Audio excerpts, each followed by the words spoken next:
Alright everyone, we've got the GoPro HERO9 right here, black version. And you can see right here, these are some of the specs I'm going to go over in today's video. If you haven't already, press the like button and subscribe for more videos. It's going to help out the channel so I create more videos for you all. So let's jump right into it. These are the components that come with the camera. It includes a charger, basically like a screw item that screws in the GoPro into any type of housing or helmet cam or whatnot, USB-C cable, and a case right here. And by the way, this is a mistake that I made. This one takes a micro SD card, so it does not take an SD card but a micro SD card, so just keep that in mind. Now the footage, you can also subscribe to a GoPro subscription and uploading it to the cloud, but you're not required to do so. This is the camera right here in itself. Is a very sturdy, this build quality, very different than the GoPros that I've tried out in the past. The last GoPro I had, I think it was like a GoPro Hero 7, and that was not bad. That was pretty good, but this one, this feels like a good quality GoPro product. So you can see right here, this is the power button, so you're gonna be able to press on that. So you can be able to turn it on. Actually no, I can't turn it on because I don't have the battery in it. So as you can see, this is a live footage. So to put the battery, you go into the other side, you pull this down. This is very difficult doing it with one hand, so let me try my best to pull this out. And when you pull it out, you kind of flip it back up. So when you do that, you have the ability to place also the micro SD card. So the micro SD card goes right there where my finger is pointing. Right there is a micro SD card, just to make sure you guys are aware of that. Basically this is the component itself. There's also the charging unit. The USB-C charging is inside. So when you are charging this, you have to open this flap up to charge it properly. This is the battery that goes in it. So pretty standard battery. The battery does not last that long, so if you guys are looking for something to do for an hour or 2 hours, make sure to get a second battery. You know, this one basically recording in 2K lasted me about an hour of full, basically from full charge. So go ahead and place it in right there, clip it in, and you're gonna see it close up flush. And like I was saying earlier, GoPro does have the ability to kind of place this in a housing or area in terms of that. And you can see right here that there are different type of speaker arrays on the bottom or whatnot. So you can see these two right here, and you've got one right in the front in terms of the camera. So got right here, right on the top as well. So pretty nice that they have that for the camera. You also have a front-facing camera, and this is what makes it different from the GoPro Hero 8 or other versions. The other versions may have a front display, but it doesn't show what's going on in the front. So if you are doing selfies and you want to know what you're recording, this is a vital feature to have. This is the blinking light that shows that it's turned on. It will blink on.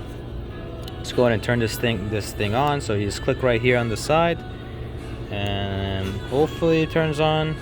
If not, I'm going to continue the video. I had charged this battery, but it may have died. So actually it may have died here, and I apologize for that. But you just turn that on, and the great thing is this: when you do click on the power button, you can go through the mode of either photo or video by clicking this button as well. So I wish I could be able to show it to you. I'm going to do maybe another video and include it with this, so stay strapped with that. If you're wanting to record, you just have to press this button on top, and then it starts recording. If you want to stop, you can be able to click on it again. The picture mode, same thing. If you want to snap a picture, you click on that. Overall, nice design, nice touch to the finger.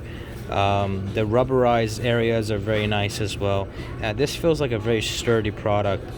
There is nothing here that you can put, so I don't know why this is here. I'm not really familiar on what the reason is of what this thing is here for.